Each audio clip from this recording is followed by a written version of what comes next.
नमस्कार, मैं आप सबको एक सच्ची कहानी बताने जा रहा हूँ। इस वीडियो में आप सबका स्वागत करता हूँ। आप सबको अगर मेरे द्वारा प्रस्तुत की गई कहानी अच्छी लगी हो और उससे आपको कोई जानकारी प्राप्त हुई हो तो आप अपने दोस्तों में शेयर करें। अगर आप चाहते हैं कि कोई भी कहानी छूटे नहीं तो आप हमारे चैनल को सब्सक्राइब कर लीजिए।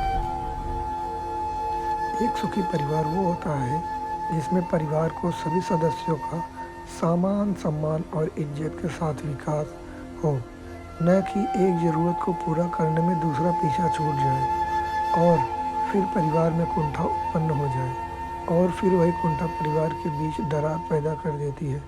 ऐसी ही कहानी एक सुखी परिवार की है जिसका नाम और पहचान इस वीडियो में छिपाई गई है।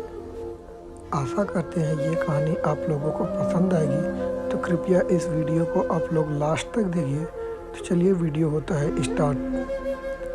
परिवार में पति पत्नी सास और ससुर रहते हैं। छोटा परिवार है जिसमें किसी को कोई भी वस्तु की कमी नहीं है। बूढ़े माँ बाप अब रिटायर हो गए हैं और गांव में ही रहते हैं। बेटा एक प्राइवेट कंपनी में अच्छी पोस्ट पर काम कर रहा है जो महीने का 70-75 हज़ार मिल जाता है। जो शहर के खुद के बने मकान में ही पत्नी संग रहता है। उसका मकान में 1-2 किराएदार भी रहते हैं। जो लड़का है दिन भर कंपनी के काम से थका रहता है तो ज़्यादा अपने बूढ़े माँ बाप से बात भी नहीं करता, इसलिए वो छुट्टी के दिन अपने गांव माँ बाप से मिलने चले जाता है और 1-2 घंटे बाद मिलकर वापस आ जाता है। जो बहू है उसका नाम कामिनी है। वह भी अपने दैनिक घरेलू काम करके दिन भर घर में बोर होती रहती है। शाम को जब पति आता है तो खाना खाने के बाद तुरंत सो जाता है, जिसके कारण पत्नी अपनी शारीरिक सुख का भोग नहीं पाती है और मन में ही कुंठा उत्पन्न होता है। यह सिलसिला लगातार कई महीनों से चल रहा है, लेकिन कामिनी इस बारे में अपने पति से कभी बात नहीं करती। कामिनी मन ही मन अपने पति से इस मामले में दूर होती जा रही थी, जिसकी भनक भी उसके पति को नहीं लगा। जब कामिनी से उसकी सास की बात फ़ोन पर होती तो वो आने के नाम पर बहाना मार देती और शहर में ही रहती। पति दिन भर ऑफिस और पत्नी अकेली घर में। यही अकेलापन कामिनी को एक ऐसे रास्ते पर लेकर चला गया जिसके बारे में कभी सोचा भी नहीं होगा। जिस मकान में कामिनी रहती थी उसी मकान में 2 और फ्लैट थे जिसमें किराएदार भी रहते थे। उन्हीं किराएदार में एक कामिनी के उम्र का ही नौजवान लड़का भी अपने परिवार के साथ ही रहता था। शाम के समय उस मकान रहने वाले सभी लोग लगभग छत पर प्रतिदिन टहलने जाते थे, तो कामिनी भी कभी कभी चली जाती। उसी दरमियान उस लड़के जिसका नाम राहुल है,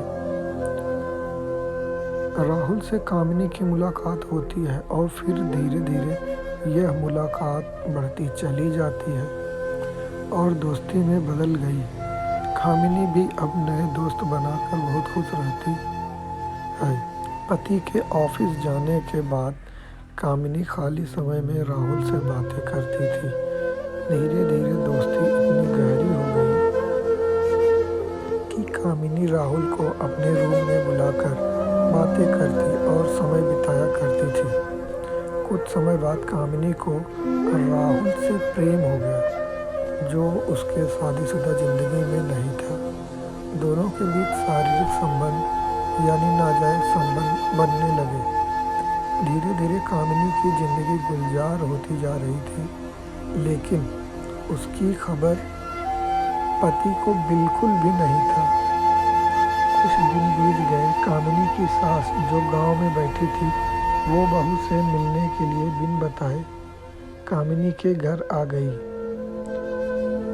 बेटा तो ऑफिस गया था लेकिन बहू घर पर ही थी और घर का मेन दरवाज़ा खुला था, तो घंटी बजाने का कोई मतलब ही नहीं था। कामिनी की सास बिना कुछ बोले सीधा कामिनी को बेडरूम में पहुंची। वहां की नज़ारा देख बूढ़ी सास स्तब्ध रह गई। कामिनी और राहुल एक दूसरे के साथ बिना कपड़ों के बीच हम बिस्तर थे।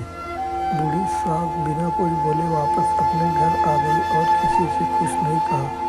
कामिनी का पति आज भी इस बात से अनजान है कि मेरी पत्नी मेरे पीछे क्या करती है। कामिनी भी नहीं चाहती है कि उसका घर टूटे। बस वो किसी भी तरह से अपने सास को इस बारे में समझाना चाहती है और यह बताना चाहती है कि उनके बेटे ने आज तक शारीरिक सुख नहीं दिया। इस सच्ची कहानी से हम सबको यही सीख लेनी चाहिए कि जीवन में सिर्फ पैसा ही जरूरी नहीं है, कुछ और भी है जिसके बिना ज़िंदगी में तबाही मच जाती है। इस परिवार में पैसा, धन व संपत्ति की कोई कमी नहीं थी, लेकिन कमी थी तो सिर्फ एक दूसरे में प्यार की। तो आशा करते हैं ये आज की वीडियो स्टोरी आप लोगों को बहुत ही पसंद आई होगी। अगर वीडियो पसंद आई होगी तो वीडियो को एक लाइक कर दीजिएगा, चैनल को सब्सक्राइब कर दीजिएगा और आपकी राय कैसी रहेगी हमें कमेंट बॉक्स में ज़रूर बताइएगा। मिलते हैं नेक्स्ट वीडियो में, तब तक के लिए नमस्कार।